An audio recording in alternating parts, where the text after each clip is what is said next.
This is Messages from the Universe with Lori Wondra of Your Life Core. Here, Lori delivers information from the Mastery Realms related to astrology, planetary influences, energy surges, and generally how we are evolving. She connects with angels, guides, ascended masters, astro beings, and those that come forward with messages to help us on our journey. Welcome, everyone, to Messages from the Universe podcast. Hello, I'm Lori Wondra, and thank you for listening. We are certainly in a time of completion, closure, advancement, transformation, and transmutation of energy. Energy neither grows or expands or shrinks, but it does transform. It does transmute from one form to another. I saw a quote recently from John Wooden that is, when opportunity comes, it's too late to prepare. I'm curious on your thoughts on that, because we are in a time of opportunity, as most have been clearing out old energy and creating space for new versions of being or new chapters in their life. It is what we've been waiting for. It's what we've been working for. But when opportunity presents itself, we might not see it as actually an opportunity. We might get wrapped in the drama of, I have so many options. I don't know what to do. Which one do I pick? Which one is right? Which one am I supposed to be doing? Well, the universe really doesn't like stressful energy. Think about how you might respond to someone that is stressed out with imaginary arms flailing in a panic state. You'd back off, right? That might just be what the energy of the universe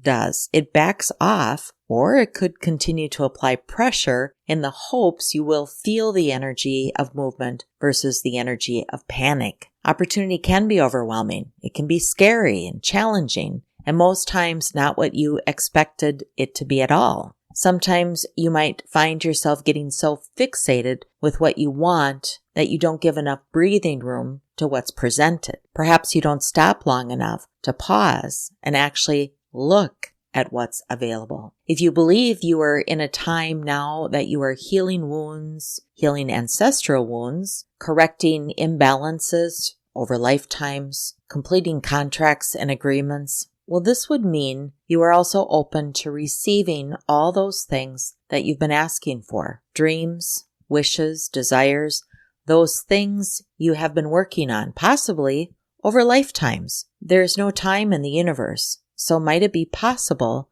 that if you asked for something or you had been working on something during a past lifetime, that it might show up now? If it's possible to work on removing the roadblocks or shifting our emotions or our mental processes in order to clear the pathways, if you're doing that work now from past lifetimes, might that also mean that those dreams and those hard work and the efforts and the things that you worked on in that time of that past lifetime also might be freed up? And that's an interesting thought. And I would ask, why would that not be possible? Sometimes I feel we tend to focus on the pain, the struggles, the challenges, the frustrations, the things that are not possible. And this vibration tends to hold us in the vibration of impossibility, not possibility. Lower vibrations are harder to navigate away from. It is possible. Once you begin to shift how you look or feel about a situation, you can actually vibrate away from it. The universe is truly abundant. It is always providing options, ideas, thoughts, and methods to accomplish what is aligned with your soul plan. And it is constantly pushing you to align to your soul plan, to get aligned. And that might mean saying yes to what the universe offers. That's important. Saying yes to that alignment. I know some of you listening might be thinking of it at this moment. How can I possibly say yes to it all? And that might be true. What I might suggest is that you say yes, prioritize to those yeses, and you might discover that some of them don't make sense for you right now. And it's okay for you to say yes, but not right now. And as you're sure those things don't align to your life, then you can certainly say no. But we get wrapped up in the unknown, the fear. I know people that immediately say yes to everything. And it seems like they're always in the flow. But I also know people that say no to everything, and it seems like they might struggle. It's finding that balance between when do you say yes and when do you say no. But I do believe that if we want to live in the energy of flow, we have to say yes and then discern, decipher, prioritize where the no's come in. This might be hard as some people don't like or understand making lists or prioritizing. Honestly, some might not know how. Knowing you have something lingering to do can create stress for some. It's like feeling like you owe something to someone and it bothers you to think that you have this debt lingering out there. It's about learning to say yes sometimes, but not now. It's learning to live with a list and knowing that the universe is always going to give you more opportunities than you can possibly do. But it's good to have that list. It's better energy when you say yes than it is when saying no, unless it is something that you absolutely know you do not want or does not fit with your alignment. But when you are unsure, it's just a softer energy to say yes. Yes, but maybe not right now. More peaceful to the soul and to the human experience. I want to share today things that I know. Sometimes we say, I don't know what I know. But through our experiences, we all have a list of what do you know? And I would offer you to also begin to make a list of the things that you do know. You'd be surprised of what you know because the universe is always teaching, always showing, and always providing the opportunity for you to learn. So what do I know? I know that living in flow is much easier than living out of flow or in force. It's way too much energy when you are constantly pushing on something that's not moving. The universe will help you when you respond to what is aligned to your journey plan. So if you give it a little push, and that is enough for some momentum, with the universe giving its momentum, its push, you can very well be on your way. But if you find you are giving it a push and there's absolutely no momentum and it's just not moving, and you keep pushing and pushing and pushing, well, you're on your own. And it's possible that it doesn't have the vibrational frequency that is aligned to your vibrational frequency. I'll say that again. Perhaps it is just not aligned to your soul journey. The vibration of what you want to do does not match the vibration of you. Everything is energy, including us. So trust that if something is not meant for us, it will pass us by. Its frequency will not align with ours, and there will not be a match. Other things I know. You are responsible for your own happiness. No one can make you happy. You make you happy. Happiness is an internal vibration. Others can contribute to your happiness by their interactions with you or around you, or they might bring out your vibrations of happiness. But you have to have the foundation and the frequency to vibrate to the vibration of happiness. That is an internal thing. And it starts with you. Depending on another to bring you happiness or create that vibration of happiness will eventually deplete them. We bounce our energy off another. When two unlike frequencies meet, they will eventually become one by either the high vibration lowering itself or the low vibration elevating to the higher vibration, or by the two vibrations moving away from each other. Like vibration attracts like vibration. Vibrations that don't align go away, or they resonate to match each other. Studies show that a positive thought brings your vibration up 10 megahertz. Now 1 megahertz is equivalent to 1 million hertz. Your ultimate goal is to have your body vibrating on the emotional scale between 500 hertz and 700 hertz consistently. Now the vibration frequency of anger is 150 and falls to contraction. When we experience frustration, our brain initiates a complex cascade of neurological and physiological responses. The brain's emotional processing center becomes activated. It triggers the release of stress hormones like cortisol and adrenal, and our frequency plummets. You are responsible for your own vibration, for what brings you happiness. And I say that in a way to instill the hope and the understanding that you have the possibility to shift it. What else do I know? Well, the majority of our limits are self-imposed. We all have physical limits. They might be fixed. An example would be your height. Some things may be modified, like your weight, your hair, eye color, your vision, but those are also temporary because you do have a fixed point, and you will have emotional and mental limits. The biggest question is, what is actually changeable, long-term and short-term for you?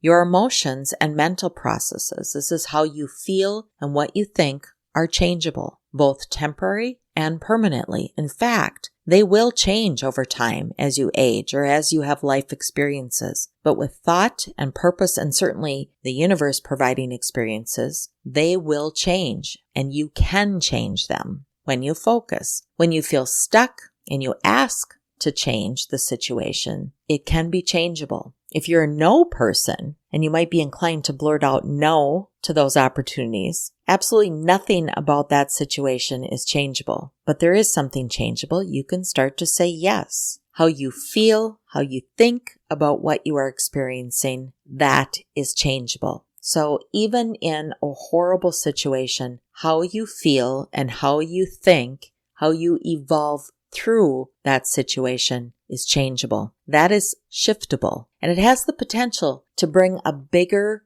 physical shift for you.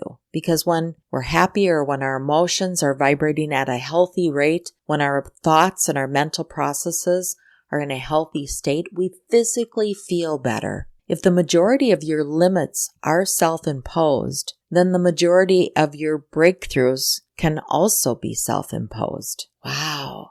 Let the limitations force you to see another way and help you propel to something higher, something bigger, and something better. Ponder, what is changeable? We don't have to like every situation and every opportunity that the universe gives to us, but understand what is changeable and what is not, and then work to change those things that are changeable. Your emotions, how you feel about the situation, your thought processes, your mental beliefs, those you can shift. What else do I know? Well, I know we can never fully prepare for everything life throws us. I am a planner. I love to know what's next, what to do next, where to be. It's how I was raised. It's part of my DNA, and it's part of my journey plan. It took me a long time to learn I can prepare, but I also can depend on life, the experiences that are around me, my environment, and myself. I can prepare and depend on myself that when those things around me or with me don't go as planned, there's another plan. There's another way. I have the knowledge, the wisdom, the drive, and the desire to figure it out.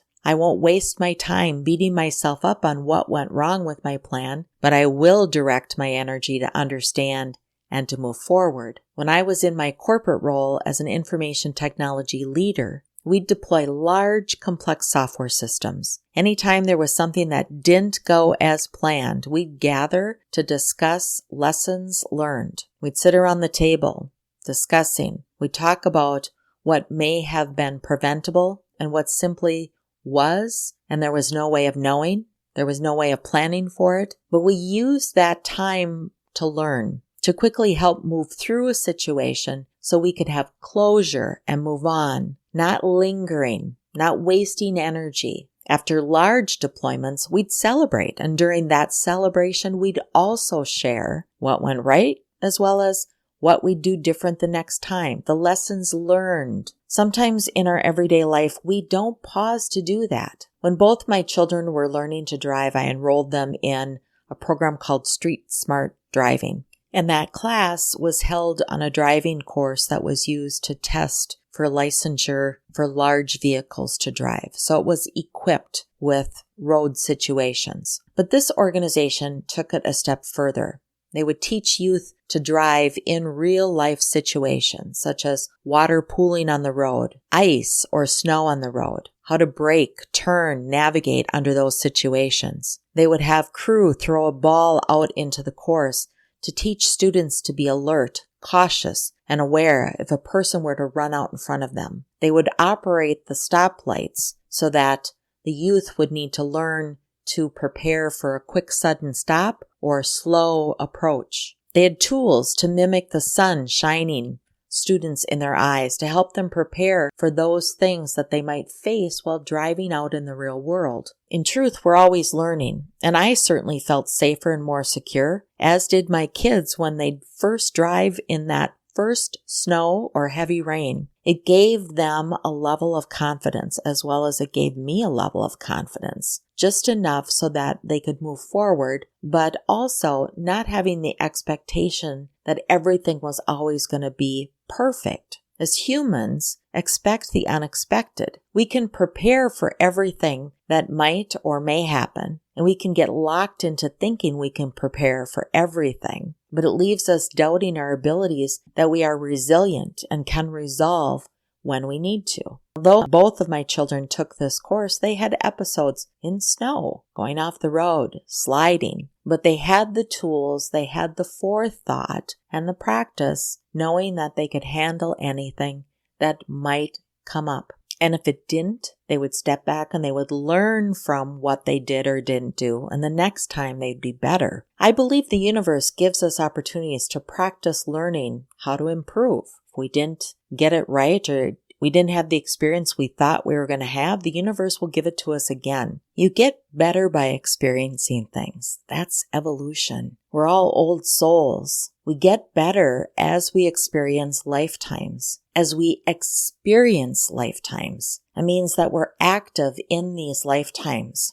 We take the time to be aware. We look at the opportunities as opportunities and learn from them. I also know that the universe has a better plan for me. The universe can provide for me in a way that I can't think as broad as the universe can. So as much as I like to plan, I have really learned to relax that, to go with the flow, to let the universe show me what's available, what's there, that I don't have to have a plan, that I can trust that I know how to navigate, or the universe will be there to help me navigate. I think this comes as we get older, but we don't have to get older to learn it. We can relax, trust, just experience this moment and trust all is as it's meant to be. There's not a different way that it should be, could be. It is how it is and how it is meant to be at this time. I also know that as humans, we mess up. The best thing you can do is learn from it and move on. Perfection is a perception. Someone's perception of what is perfect can be another person's view of failure. As humans, our experience is to experience and learn through those experiences. We will mess up. We'll mess up with our actions, our non-actions. We'll mess up with our conversations, our emotions, our beliefs, but we have an opportunity to correct those things. Think of a child learning to walk. How many times does that child fall, stumble, trip, bump themselves, but they still stand up and practice and move on and walk, and then they run. We know that there will be times where our words can be spoken and they can't be taken back. Looking back at the situation, we could understand we messed up, but that doesn't resolve it. By looking forward, we can have another conversation. We can apologize. We can have that conversation to heal, or conversation to educate, to share, to evolve. Everyone messes up. What you do at that point that you feel you've messed up, that's what evolution is. That's the choice that you have. What's your next step? Another thing I know is that you and your loved ones will not be around forever. This means do the things you want to do in this lifetime. You are here to experience life. Tell your loved ones you love them. Have the conversations. Spend the time. Sit and relax. Or go, take the trip. Call the people you want to call. Go for your dreams. Stop what you don't like or start what you do like. What are you waiting for? Time is an earth element, and as you are here on earth, your time is limited. What you do with time is not. I also know it's time to use your voice. Ask for what you want. Sing, speak, write. Allow your inner child and your adult self to express yourself. What have you wanted to say, but you've held back? What have you wanted to talk about? Reach out. What have you wanted to heal? Where have you wanted to say, I love you? Where have you needed to say, I need help? I don't know how to do this. Use your voice. Declare when enough is enough and also declare when you want more. Recognize where you might have been isolated, where you've been too stubborn or too proud or too fearful or too independent. Use your voice and practice. The first time you speak, it might feel like your voice is coming out in a little bit of a squeak. Let go of the expectation of perfection of what it should be. Begin and use your voice. Know that at this time, the universe is giving us the opportunities to live our best life, to heal the past or understand it, to heal ourselves and to understand who we are. And as we're completing and ending and creating new space for new, better, and different, the universe is going to speak to us in ways of opportunity. The exciting piece of this is that you are here now in this lifetime because your soul believed it wanted to be here. Your soul is saying, I've been working for lifetimes to get to this moment. I want to enjoy and I want to experience everything I possibly can.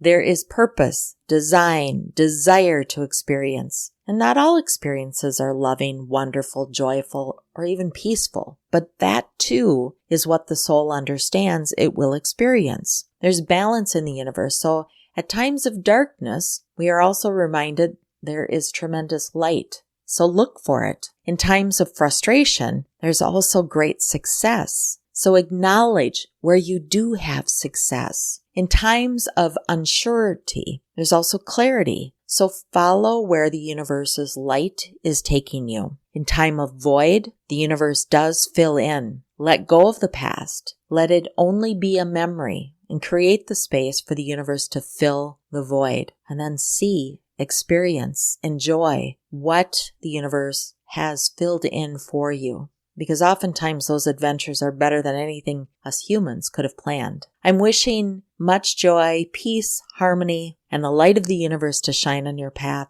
I'm Lori Wondra, and thank you to all my global listeners. I appreciate you. Thank you for listening to Messages from the Universe podcast with Lori Wondra of Your Life Core. For current events or to schedule a private session with Lori, please visit yourlifecore.com.